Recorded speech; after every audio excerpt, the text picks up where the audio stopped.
Cuando quieras. Ya. Bueno, son Lito, Álvaro Gómez, casi todo o mundo me coñece por Lito, desde hai moito tempo, e sobre todo en internet, prácticamente nadie me conoce por Álvaro. Esta é unha charla que demos nunha das xornadas de empresa, donde cada 15 días, máis ou menos 3 semanas, alguén da empresa organiza unha charla sobre un tema, que non ten por que ser tecnolóxico, pode ser de calquer área da empresa, comercial, SEO, desarrollo, Angular, en donde fala basicamente da súa experiencia e dá a coñecer un pouquiño sobre temas dos que se traballa na empresa. Chámase Testing and Pizza porque, con suerte, sempre hai pizza nas charlas. Aquí non. Bueno, a miña empresa chamase Nisnets, ten sedes en Alicante e en Oviedo, e eu traballo de maneira remota desde Ourense. Esta charla basicamente vai enfocada a que significa o testing, donde se pode acoplar dentro dun proxecto empresarial e que na súa totalidade que podemos enfocar con ese testing. Basicamente o testing é que intentar que as cousas fallen en desarrollo antes que fallen en cliente. Vale? Entón, é esencial totalmente a hora de identificar problemas en calquera fase do proxecto antes de que chegue o cliente que se dé a conta. Mellor as garantías sobre a fidelidade do software e, lóxicamente, ao non chegarlle eses erros, o software está máis contento. Gracias a ese que está máis contento co software que desarrollamos porque ten menos bugs dos normales, ese cliente é moi probable que repita contigo. Vale? Esa sensación de seguridade, en este caso, si pode ser seguridade real, axuda moitísimo a fidelizar clientes, grandes ou pequenos, sobre todo grandes.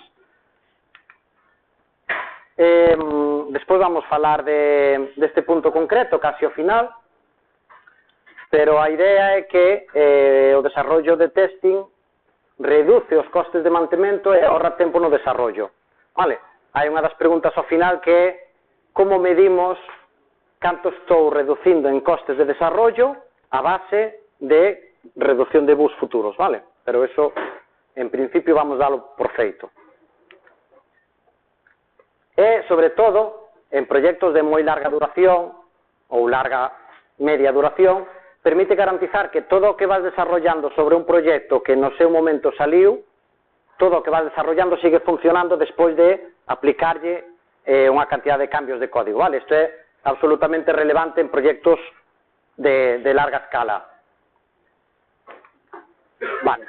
Os principios do testing, basicamente, é que o testing non pode ser considerado como algo adicional ao propio desarrollo, neste caso, sobre o desarrollo, sino que ten que ser unha parte integrada na programación. Vale? É algo que hai que facer ver aos xefes de proxecto, hai que facer ver aos xefes que, ao igual que programas código de funcionalidade, tens que programar código de testing.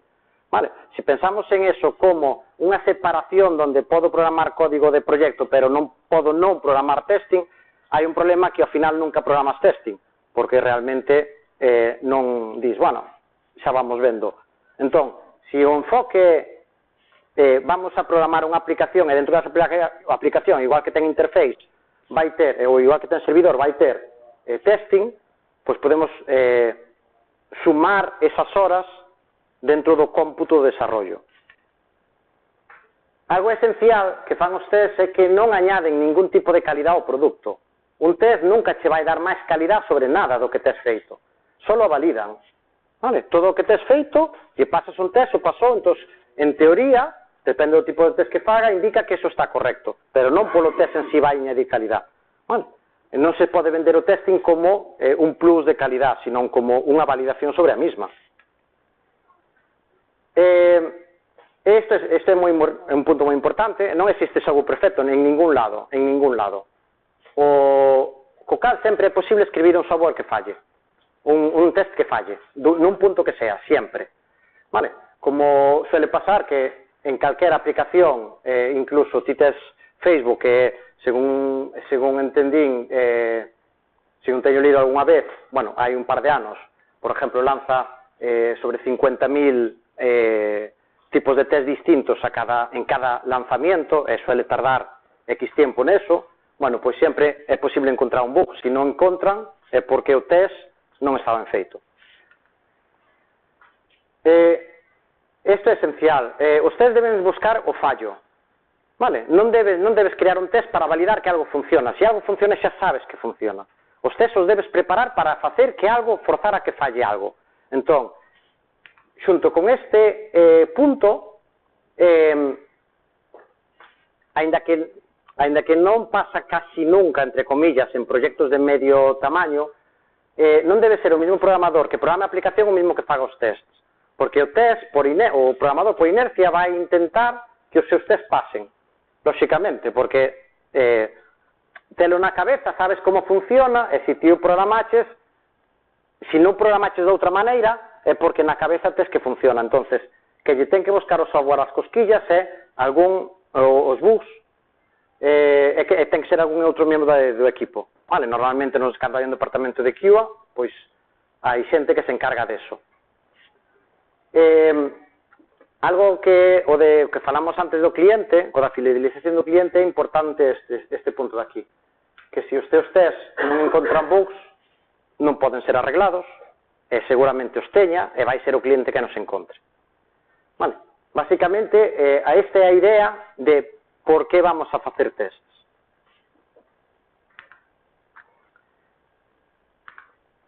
Temos unha serie de tipos de test, depende en que área do proxecto añadamos estes tests. Como dixen, os tests non son só a nivel de software, sino que son en todas as fases desde o punto 1 do proxecto hasta a finalización. Incluso unha vez que se finalicen os tests, o proxecto se poden realizar máis tests sobre ele.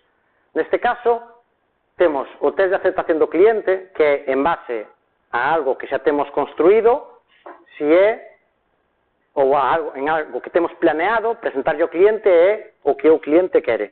Porque moitas veces, según se planea algo e se desarrolla, hai unhas modificacións por parte do equipo de desarrollo, unhas features que está añadindo porque considera correctas ou unhas limitacións en canto a software, e iso pode ser que o cliente non este ao tanto e o resultado final non vai a ser o que o cliente pediu.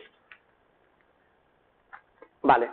Test funcionales, que son unha ampliación do primeiro punto, é que ademais añaden tempos non asociados co código en sí, senón tempos de resposta, capacidade de carga, test de estrés, test de consistencia.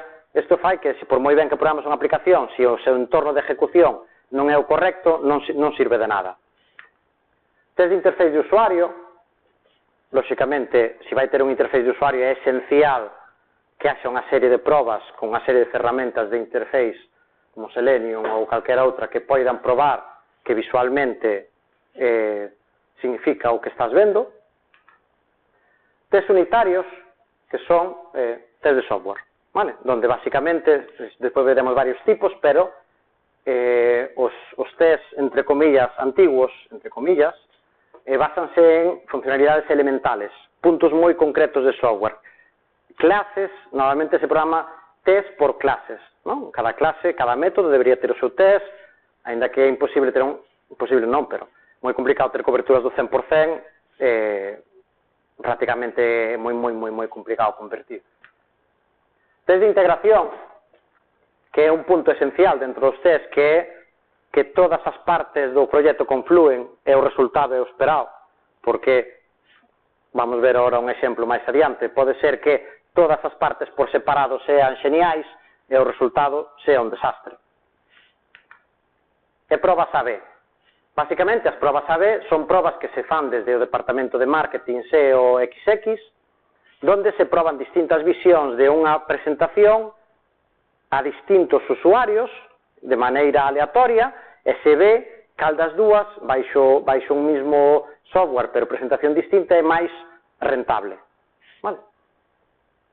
Isto faise unha vez presentado o proxecto, son normalmente a través de Google Analytics e cousas desas, é onde tagueas ti pantallas e vas vendo o ratio de conversión de cada test. Estos son dos test unitarios cero test de integración. Efectivamente, o do aire funciona, a papelera funciona, pero nesa posición a integración non é boa, un desastre. Vamos. Este é un test AB, dúas pantallas distintas, unha con unha presentación en scroll normal, outra con un flotante co botón de compra, e vas validando cal das dúas ten un ratio mellor de conversión na súa presentación. Vale? Isto sempre se fai unha vez publicado o produto e suelen realizarse infinito máis son sobre todo tipo. A nivel de cambios, por exemplo, Amazon fai moitísimo deste estilo. Bueno, como a todas as grandes, pero sobre todo, por exemplo, Facebook o que fai suele facer son enfoques moito máis cunha selección de usuarios. Entonces, ao mellor a 500 millóns lle dá unha versión solo e aos outros 2000 e pico millóns lle dá outra versión. Amazon fai no distinto, que vai non ten unha serie de usuarios seleccionados para as probas, sino que vai tanteando. Vale? Nunhas charlas do Codemotion de hai uns anos decían que Amazon fai despliegas cada 50 segundos da súa web. Co cal, para probar este tipo de cousas son bastante útiles. Test de 50 segundos que leva unha semana lanzar os test. O sea, cada de Jenkins que habrá aí a de... Vale, unha serie de principios sobre o testing, os unitarios, que son os que se basan en código. Vale, deben ser atómicos, é importante que... Bueno, nestes son uns principios clásicos, máis ou menos, o que pasa é que hai moitísimas versións e adaptacións, vale? Estes son a teoría. Vale, os test deben ser atómicos, o sea, cada test debe comprobar funcionalidades moi concretas de software. Non deberían, entre comillas, comprobar páxinas enteiras de como funcionan, senón unha páxina pode ter moitísimos elementos distintos que se representan, pois cada elemento debe ser probado de unha maneira, e deben representar os principios sólidos, vámonos ver agora. Deben ser independientes, o sea que ti podes lanzar un test de maneira individual, sin necesidade de que os outros 500 ou 200 test que teñas vayan depender de cal é o resultado dese test de ejecución. Vale. Este é moi importante, que deben ser inocuos. Vale. O sea, que eu, cando lanzo un test sobre unha aplicación, non me debe alterar en nada, en ningún sentido, a aplicación. Nin cando fai cambios en base de datos, nin cando sube ficheros. Vale. A aplicación ten que ser inocua a este funcionamento. Debes poder lanzar un test en casi calquer entorno, incluso en producción. Esto, en algúns sistemas, como veremos máis adiante, como por exemplo en Laravel, é moi sinxelo se añaden as transactions de base de datos. Vale, teñen unha serie de nomenclaturas que ti engades un type inicial, e o que fai é che crea un rollback ao acabar e devolve a base de datos ao seu estado inicial.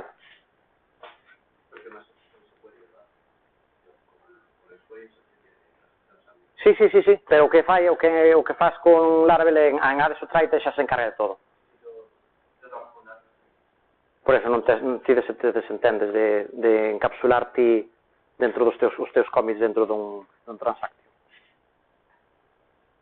Teñen que ser rápidos, é esencial que sean rápidos, porque eu, por exemplo, non os fago ben de todo, entre comillas, porque a ningún me lanza o seu. Ainda que se lanzan desde Jenkins en máquinas aparte, generan reportes e todo o que ti queiras, gústame lanzalos de vez en cando para ir tanteando como vai antes de que vaya o código siquiera ao repositorio. Entón, é esencial que sean rápidos, porque se che vai levar 5 minutos pasar un test ou 10 minutos, falo de proxectos pequenos, ao final non os lanzas porque é un coñazo, entón lle deixas que Jenkins faga o reporte que lle toque, queda aí traballando e ao final nin os miras.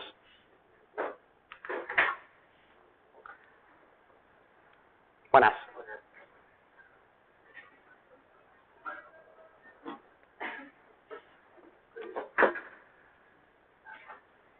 Vale, básicamente os principios de que coinciden todas estas indicacións coinciden cos principios FES, que é rápido, independiente, repetitable, que se pode repetir, repetible, pequenos e transparentes.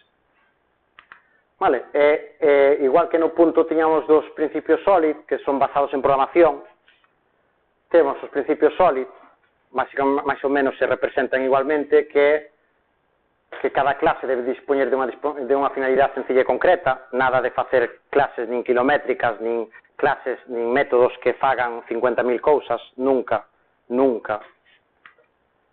Que ten que ser aberto e cerrado, o sea, ten que ser aberto para poder ser extendido e cerrado para poder ser modificado.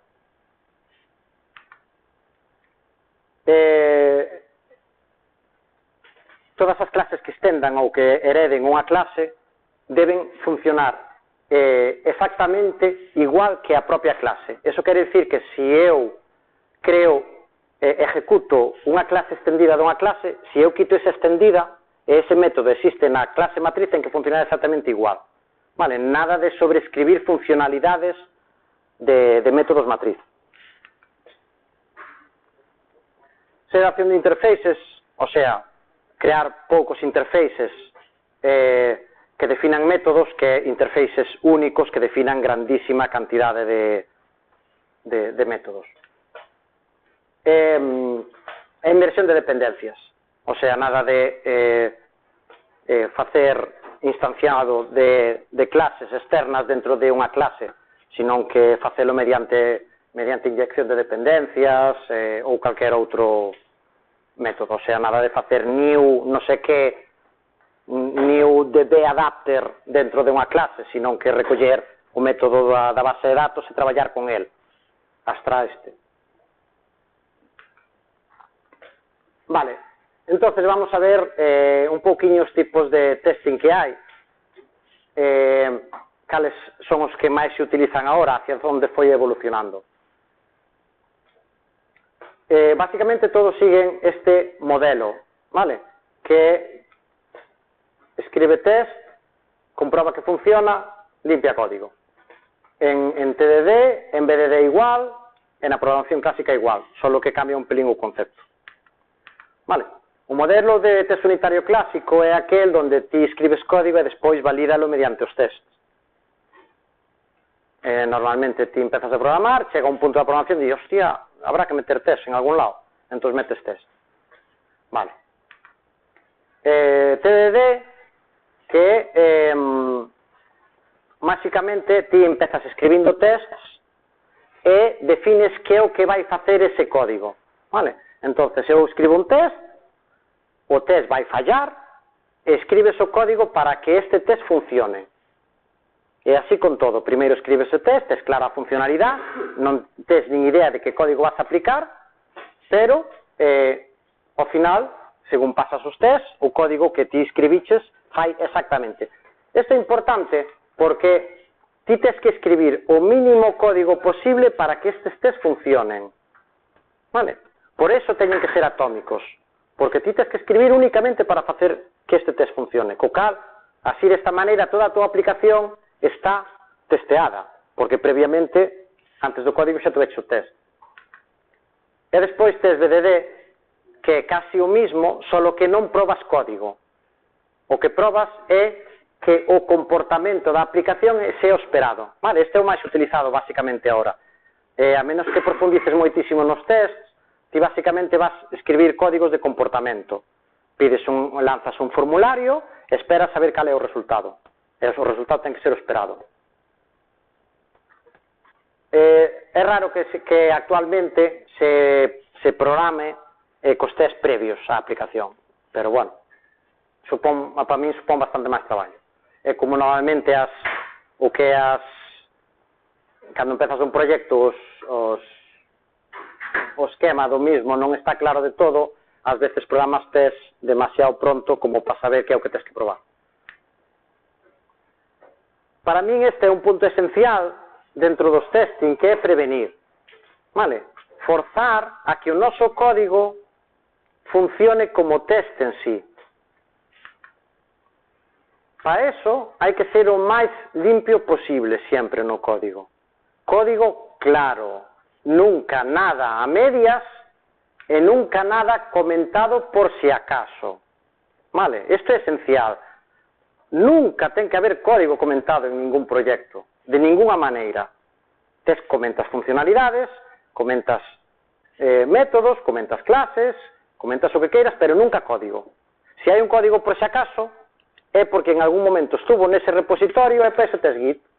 Botarlle un vistazo, anotas o cambio en un comentario, o commit, o hash, e despois valo comprobar. Vale, pero non ten sentido que vayas amontonando código comentado por todos lados e despois non teñas, o sea, que lo sea un show de código. A poder ser posible, que é totalmente posible, implementar determinación de tipos en todo o código. Vale? Linguaxes como Java xa o fan moito máis estricto, PHP, por desgracia, é moito máis permisible nesto, pero bueno, vamos avanzando. Durante o desarrollo, habilitar absolutamente todo o nivel de bug posible a nivel de servidor e de cliente, todo, vale? Todo ten que ser posible trazado no momento. Nada nunca de error reporting 0, display error 0, e all, todo, vale? Non pode escapar nada no desarrollo, non ten ningún sentido. Se non existe o índice de array, pois comprobo antes, para iso tes. E, en todo o posible, rexistra logs de actividade, todo, todas as peticións que entran na túa aplicación, que responde a túa aplicación ante cada petición, guardar, almacenar os correos que envías en arquivos, guardar registros das consultas de base de datos que ejecuta a túa aplicación, guardar todo tipo de información sobre peticións e respostas de servicios externos. Vale, isto, ainda que non se fai, para min é esencial guardar as consultas a base de datos dunha aplicación, porque guardas un histórico diario da túa aplicación e de vez en cando botarlle un vistazo para saber se non a páxina por detrás, sin darte conta, está facendo 500 peticións, porque non engadiches na aplicación que sea un join na iteración, pois cargo por lazy, bueno. E utilizar todas as ferramentas que teñas a túa disposición para eso, como Xdebug, Blackfire, PHP Debug Bar, que podes integrar perfectamente en Laravel, e xa tes en todo momento cantas peticións faz, que o URL está facendo, as Ajax, WOPS, que, bueno, xa ben integrado en algunhas, pero Blackfire, basicamente, un módulo de PHP gratuito que che analiza, che traza todas as ejecucións da túa aplicación a nivel de función. Vale? Che di cantas veces pasa por que funcións, canto tempo lle levou a cada función, che fai un esquemita de arriba a baixo, bueno, sobre todo por si saber, isto para min é, entre comillas, é moi importante, cando ti tes pequenas pérdidas de tempo en algúns métodos, porque moitas veces son moi repetitivos, entón non tens nin idea de cantas veces está iterando sobre el, canto está consumindo, e no global da aplicación notase. Se voy a hacer una puntualización ahí sobre Blackfire, una charla aquí, que se consiguió mejorar el funcionamiento de Composer. No sé si lo viste. No. A través de Blackfire, una función que se llama varias veces. E foi o que ao pull request que mandastes hai tempo, que mandou alguén hai tempo. Sí, Rubén Rúa. Sí, que foi unha mellora notable en Composer. Sí, porque cando había todos os elementos dun array, fixe unha función específica para eso, para que fuera moi bueno. Sí, que era que o pasaba era o que pasaba na maioría dos casos. Sí. Descubrino porque estaba formando unha charla para Blackfire, para aquí, para explicarlo, empezaba a ver Composer. Pois Blackfire está, o sea, eu... Sí, unha preguntinha. Con respecto ao registro de actividades, utilizas alguna ferramenta para... No, teño unhas clases propias, teño uns servicios propios que instalo por proxecto. Teños por separado para HTTP, claro, é que normalmente cando traballes moito con APIs é esencial eso, tanto en desarrollo como casi en producción, polo menos os primeiros meses de producción sempre, aínda que é unha carga adicional, pero a un cliente lle falou unha petición a saber que petición fixo que respondeu o servidor. Entón, nos desglosámoslo todo por servicios, instalamos... Nos con Laravel, por exemplo, é código moi sencilliño, podes facer un middleware e meterlo dentro do request, pillas, loguéalo, devolves de novo, a petición é ala. É moi sencillo de implementar. E nós trazamos todo. HTTP con eso, cabeceiras incluída e parámetros, porque cando usas APIs mediante autenticación por cabeceiras, necesitas os tokens, necesitas certas cousas que van nos propios headers. Entonces, todo envíos de correos, guardamos no directorio de logs, cada correo que se envía, metemos igualmente un middleware ao servicio de correo, e antes de enviálo, pasas aí, o guardas, e sigue o proceso. Para base de datos, igual.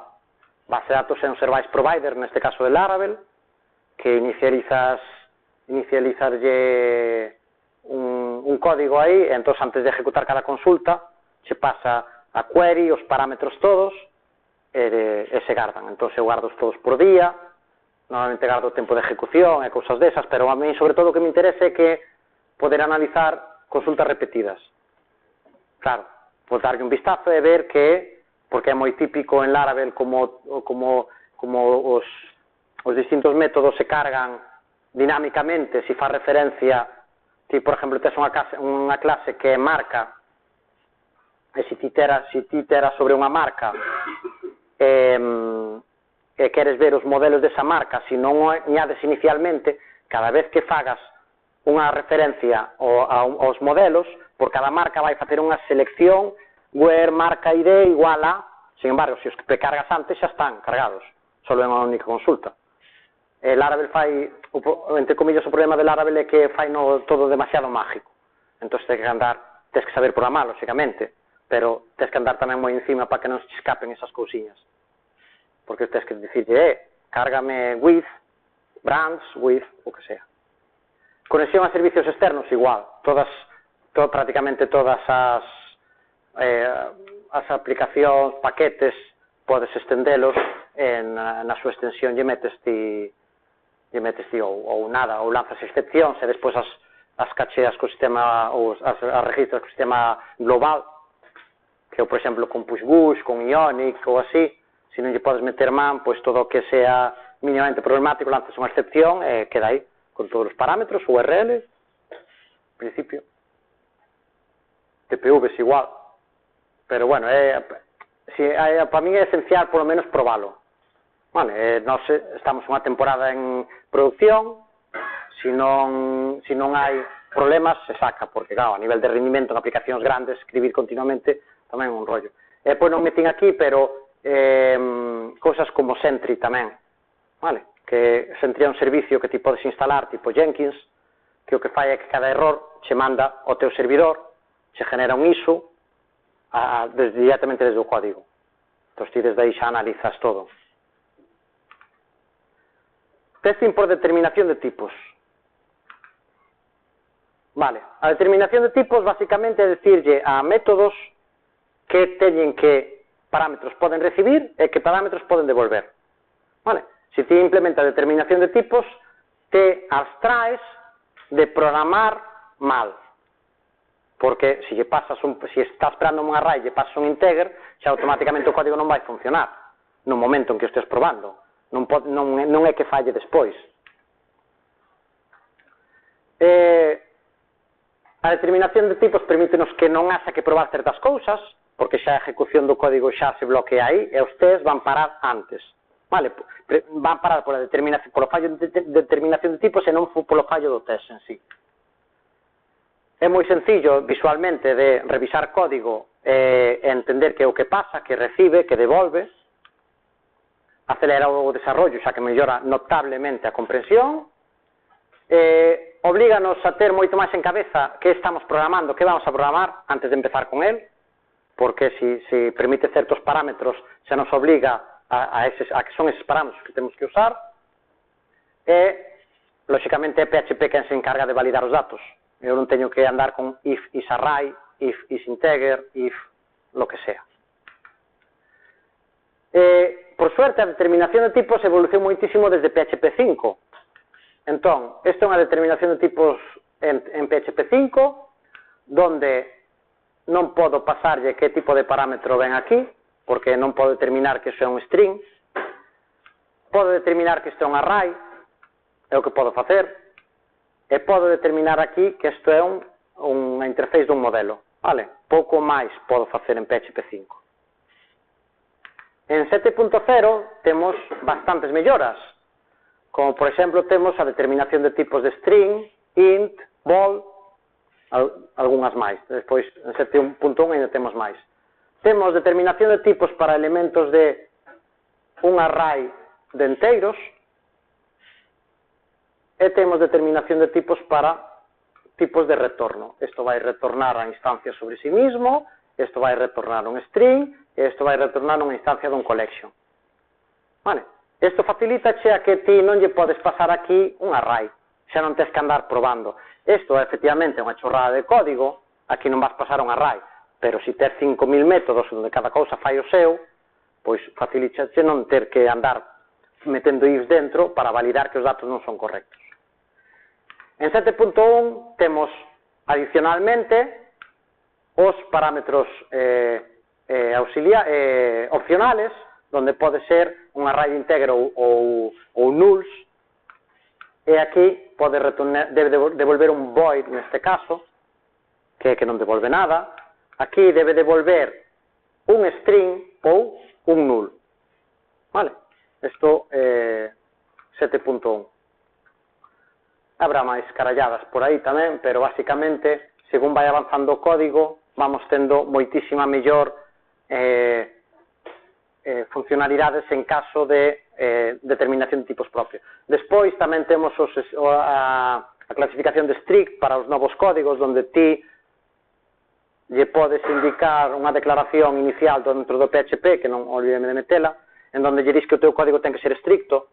Entonces, en moitísimos casos non che permitirá contar strings, por exemplo, que ahora, por exemplo, o método count non vale para string, só permite ser un elemento iterable cando intentas contar un string, para iso xa tes strlen, unha serie de cousas que son moito máis estrictas. E isto favorece en grandísima medida a programación, en todos os sentidos. O sea, isto é infinitamente máis claro que isto. Vale, xa nada máis polo propio código, xa se está explicando el mismo. 7.3 incluye algunhas melloras en este sentido, entón, para mí é esencial non meter ni un solo parámetro de nada sin indicar que estás metendo, nin ningún retorno sin indicar que é o que está retornando. Vale. Test unitarios BDD en Laravel 5.5. Laravel facilítanos en gran medida a realización de test. É moi sencillo realizar test en Laravel, moi sencillo. Non é excusa para decir que consumen nada, que non tens que facer prácticamente nada. Ten integración directa con PHP Unit, permite a realización de test sin alterar o contenido do propio proxecto, como falamos antes, ten que ser inocuos.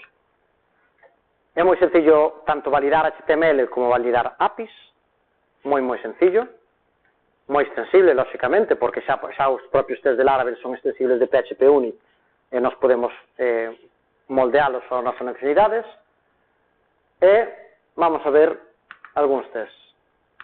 Vale, este é un test terriblemente sencillo e que fai a súa funcionalidade.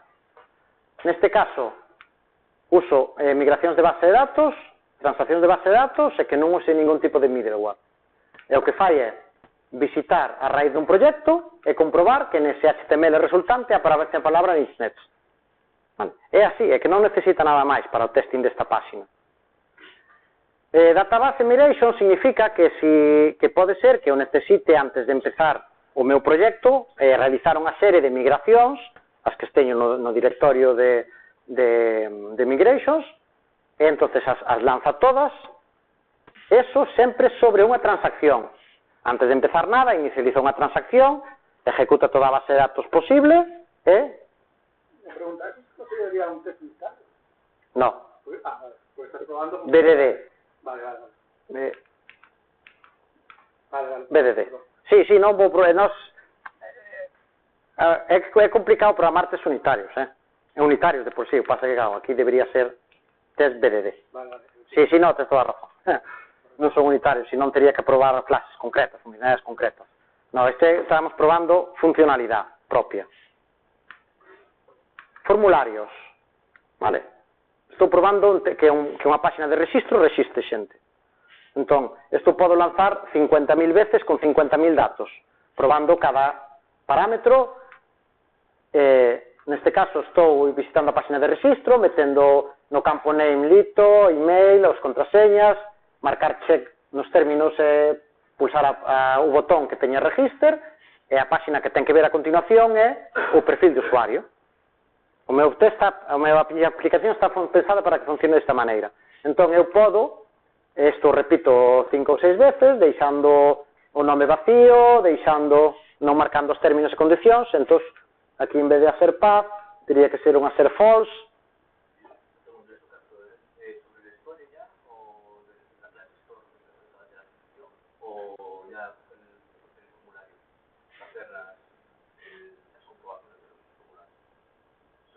Isto carga o HTML, rellena isto e envía. Exacto, sobre o formulario propio. Porque isto por detrás o que fai é cargar supoño que fará unha especie de curl ou con Gazle ou que sea, carga, rellena e envía.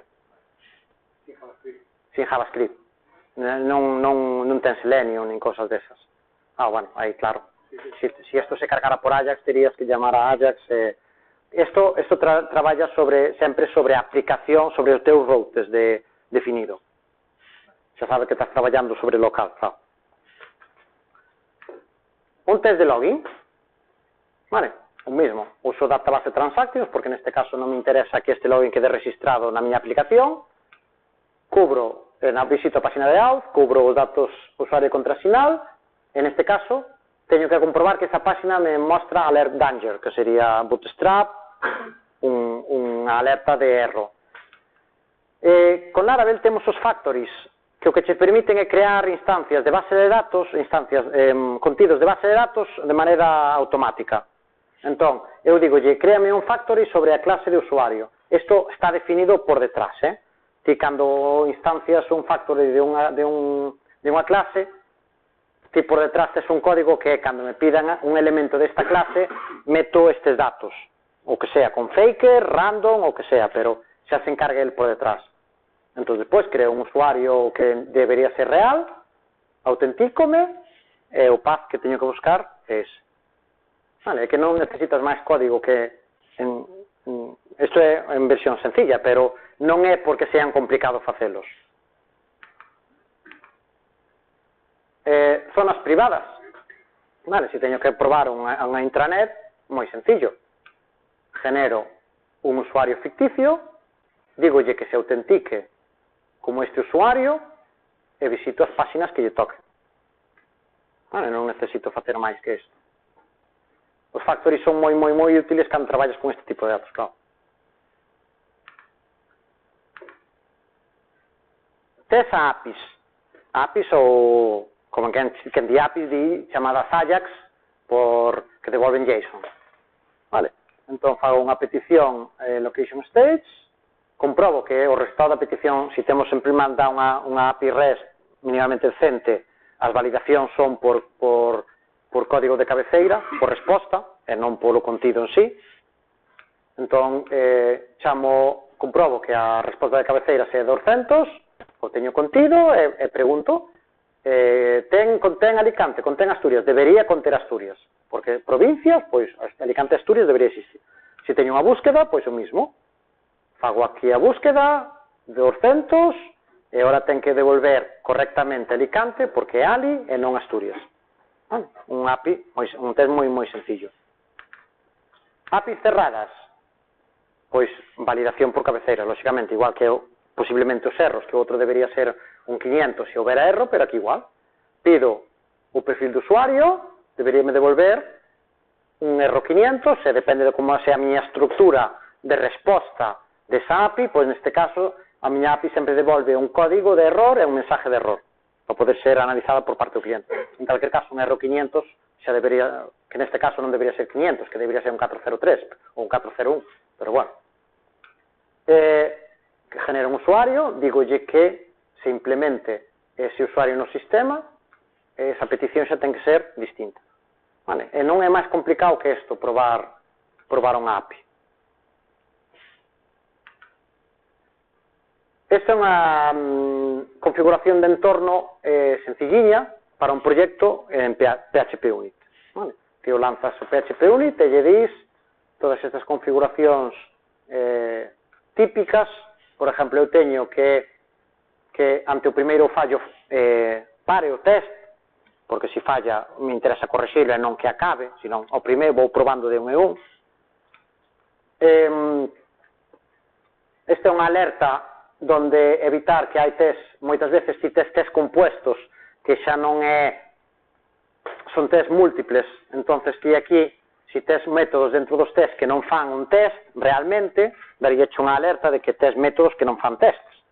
Entón aquí evítalos porque podes convertir todo excepcións, errores, notices, warnings, que todo sea excepcións. E despois eu, por exemplo, teño dos bloques de test, neste caso, que é un test de versión web e un test da API. Neste caso, o único que teño nesta web é un formulario, solo. Entón, este test de web valídame isto. Eu teño os individuales, son a un, porque ás veces xogo coa ordenación dos tests, porque me interesa probar un test e se vexo que pasa, deixo correndo o resto, e xa sei que pasou porque é o que estou traballando. Se non teño aquí dirlle directory, e dirlle directory tests, API, e xa se pasa por orden de nombre todos os tests. Despois, unha serie de blacklist. Isto o fago porque nós usamos JUnit Coverage Clover para o Sonar. Entonces, o Sonar o que che die canto código duplicado tes no teu proxecto, que tipo de erros, eles chamalle mierda, podría ser, teñen mierdas, security, un par deles máis. Entón, dixe, se tes código duplicado, unha serie de cousas. Entón, por exemplo, o problema que hai é que el tokeniza os PHPs para saber se hai código duplicado. El non comproba código, os strings, senón que o PHP o pasa a tokens e compara os tokens. E claro, routes, como son todo iguales, línea a línea, simplemente cambia o string de cada ruta, pois dá que tes aí 50 líneas duplicadas. Entón, se pasa eso, o que tes que facer é dicirlle que son whitelist e que non o teña en conta. Moitas veces tamén faz partes con testing e outras partes sin testing. Se faz un CMS, ás veces é máis coñazo facer un testing sobre o CMS, pero a API sí que te interesa que estea totalmente coberta, entonces aquí añades as partes que ainda non tes testeado e punto. Isto, como dixen, se usa para Sonar, para os informes de Sonar, e estos son variables en torno que ti sobrescribes da configuración por defecto de Laravel, neste caso Laravel, vale? Entón dirlle que o entorno de testing, que o caché sea en array, en memoria, a sesión en array, que a cola de procesado sea sincronizada en vez de a través de Redis ou que sea, entón é todo asíncrono. Se ten que enviar correos en vez de mandalos a unha cola que está funcionando en background, directamente xo se ejecuta na aplicación, porque o problema de que mandalos en background é que se falla o correo, ti non te vas a enterar, porque está sendo procesado por outro lado. Entón, todo síncrono. Neste caso é unha aplicación que tamén envía notificacións push, co cal quero desactivar notificacións push, non vai a ser que estea enviando cositas que non debe. É que os registros, que os correos electrónicos non os envía, que senón sería aquí SMTP, sino que sean, que garde un ficheiro por cada correo que va enviando. Isto, o de testear correo, por exemplo, neste caso, non me sirve o que tiña de antes, porque o meu é, o que fixen eu é un segundo nivel, porque realmente sí que envía os correos, só que antes os garda. Neste caso non envía nada, directamente gardas nun arquivo, que o garda no arquivo de log propio de Laravel. Vale. Esta é a parte final, en donde,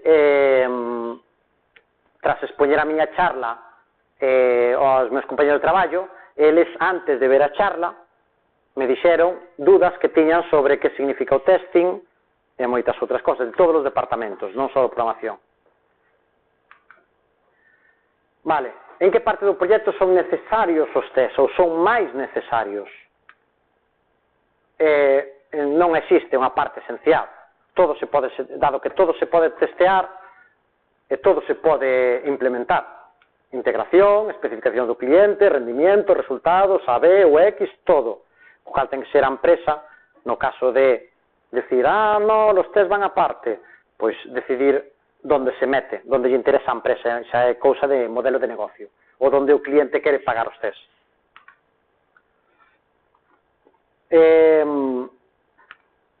Como facer para integrar os test dentro dos proxectos, tal e como vimos agora? Vale, pois unha parte son as database transactions para evitar que haxa cambios na base de datos en todas as túas probas, e outra parte é que todo o que sea procesado de colas ou envío de correos vaya ou ben síncrono ou vaya log, vale? Para evitar que nada salga dese entorno de testing.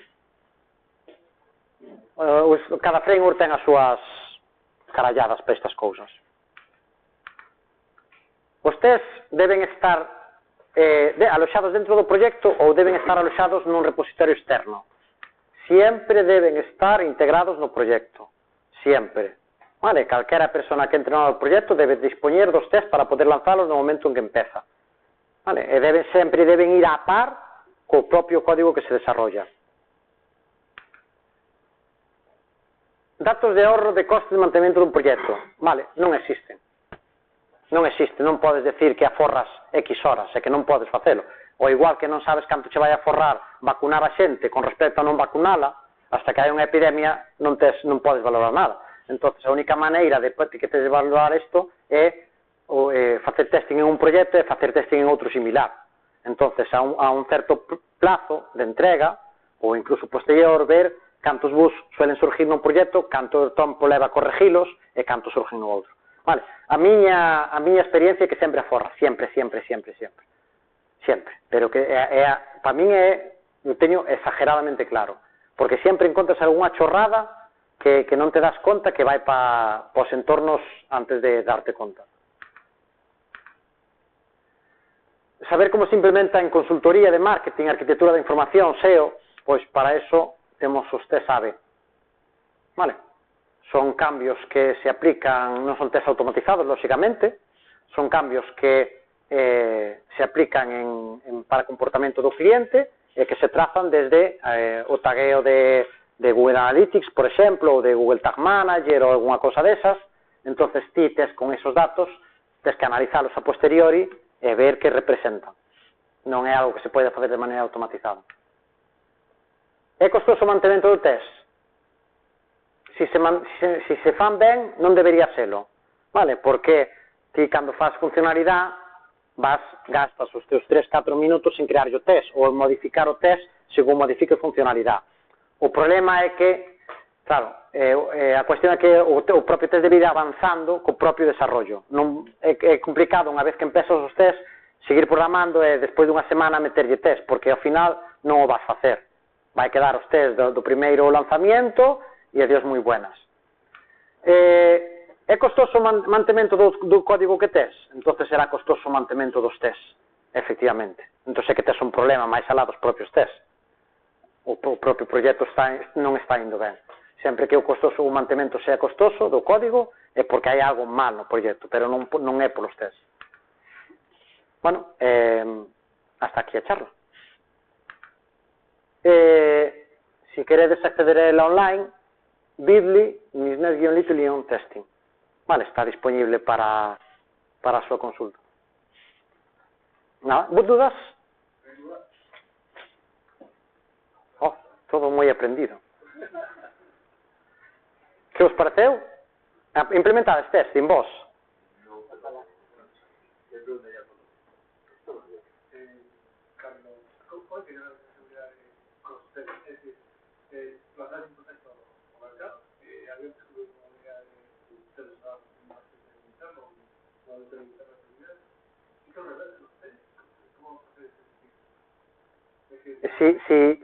Si descubren un test en producción que ti non tiñas uns test, é que tes un problema cos test, lóxicamente. Entonces, o primeiro que tes que facer é corrixir ese erro e aplicarlle un test, para que ese caso concreto non volva a pasar. Porque eso quere decir que ese código que debería estar testado non está testado. Entón, o primeiro é correxilo e o segundo é aplicarlle un test sobre eso.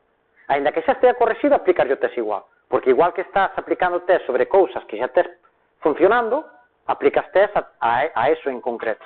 Vale? Sobre todo, este é esencial, o que se explicou ao principio no primeiro punto, que é... pasa atrás. Non sei se isto ten inicio. Non, igual. Vale, isto viña aquí.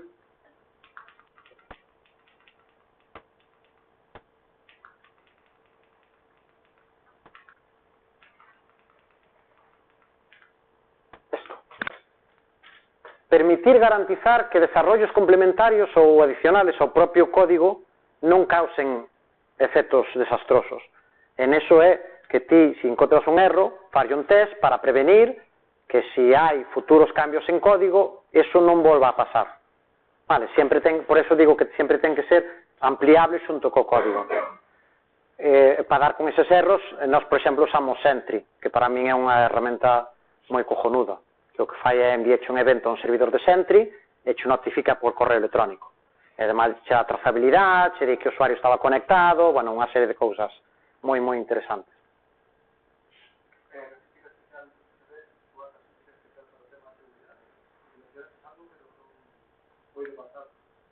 Como seguridade.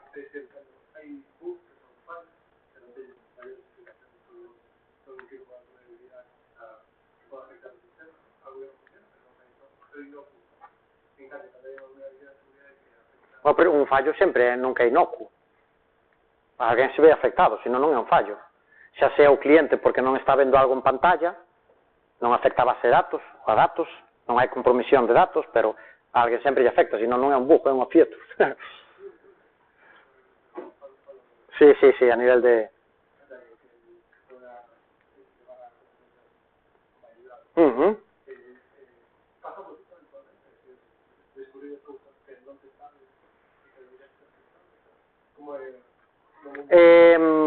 Bueno, aí xa depende do propio programador, vale? A min, eu, por exemplo, gústame ver moitas máis casuísticas das presentadas normalmente. É raro que me base en programar o que me piden. É raro, suelo intentar buscarlle as cosquillas ás cosas que me piden. Entón, pero hai xente que se encarga de programar solo o que lle piden. Entón, claro, cando ti che ven algún project manager e che di que tens que facer unha cousa e ti non eres capaz de ver máis que o que che está pedindo, tes un problema porque ao mellor, claro, iso pode ter moitas consecuencias e algunhas delas de seguridade. Pero son bugs. Bugs poden ser inocuos, poden ser non inocuos. Entonces, claro, eso non hai... Fai pouco o GitLab veo un de sistemas e mira, unha base de datos de sobra, RM-RF, e cargouse a base de datos de producción. Pois mira, son cosas que pasan, o sea, en código igual. En código podes ter código que se cargue o que sea. Se tes scripts ejecutándose con permisos incorrectos que fan borrados de directorios que están mal configurados, pois a saber cando das con eso. Tamén hai moitísimas casuísticas que só se dan en un servidor de producción por como está montado, ou o que sea, pero eso pode ser os bugs poden ser inocuos ou poden ser letales, pero non tes... Cantos bugs non meten en WordPress directamente xa na máis por que pasan todos os tests de WordPress, ou en Google Play incluso, aplicacións maliciosas que lle pasas 50.000 non dá, pero o tío sabe como explotalas. Eso hai que ter cuidado. É copia de seguridade. ¿Ibas a preguntar algo? Bueno, pues nada, eso, claro, é esencial que ti cando traballas con accións sensibles sobre a base de datos borrados, seas consciente de que che teñen que pasar un integre se estás esperando un ID, se estás borrando un elemento meter un limit 1, se estás borrando ficheiros pois que non conteña caracteres especiais que poidan facer desastres. Bueno, claro, aí xa está en cada un, como na súa calidad, no que sea capaz de ver nese código. Unha pregunta, canto influe o tema de facer a transacción, o sea, utilizar realmente a base de datos a hora de facer test? A transacción é máis rápida que a propia ejecución. Xa, pero, por exemplo, en non utilizar a base de datos, que moitas veces, pois, moqueas ese tipo de Sí. entidades ou utilizas a red de memoria para simular o mismo. Sí, pero é complicado, porque nós, por exemplo, se usas triggers de base de datos, ese tipo de cousas non tens maneira de replicalas. Claro, nós usamos, eu son dos que cree que se hai cousas que falla o gestor de base de datos, non as implementes en código. Por exemplo, generar un identificador único por cada registro que metes. Eso podría facer en código, pero para iso tes a base de datos co autoincremento, non? Cousas dese estilo. Entón, depende da complexidade. Por exemplo, nós usamos moitas veces Postgres. En Postgres ten moitísimas funcionalidades geoespaciais, con Postgres. Entón, eso non pode replicalo nunha base de datos tipo array, non tes esas funcionalidades. Tempo non sabedes canto máis lentos son os test por utilizar directamente a base de datos en Excel. Non. Sei que a transacción, o sea, é, non sei, podría dicir 10 veces máis rápida a transacción que a base de datos normal. Supoño que non escribe nunca isto. Non, claro, é todo memoria e despois desfaixe deso e punto. Pero non che sabría decir... A verdade é que nunca usei como... É que solemos ter proxectos así entre comillas complexos e con moita funcionalidade de base de datos propia. É complicado replicar eso se non tes esas funcionalidades de alguma maneira. E o tempo total de execución del test máis ou menos que tedes no proxecto de Groovy? Buf, depende, pero se é moi largo, se o tempo de execución é moi largo, sei que se encargue Jenkins. Se encarga Jenkins e che mando o informe que se falla algo. E se non o fago en local, pero eu, por exemplo, nunca estou máis de 2 minutos, 3 minutos esperando. Eu nos últimos proxectos pode, non sei, 500, 600 test, por exemplo, no último que estou, andará por aí 500, 600 test que lanza, 2 minutos, 1 minuto e medio, 3 minutos. Non é que se non nos faz. Claro, é que quen vai estar aí esperando con os brazos cruzados a que se... Ok, suces, non. Nos faz... No. Primeiro código e depois test. Sí, porque o outro, xa che digo, está guai para, entre comillas, unha startup.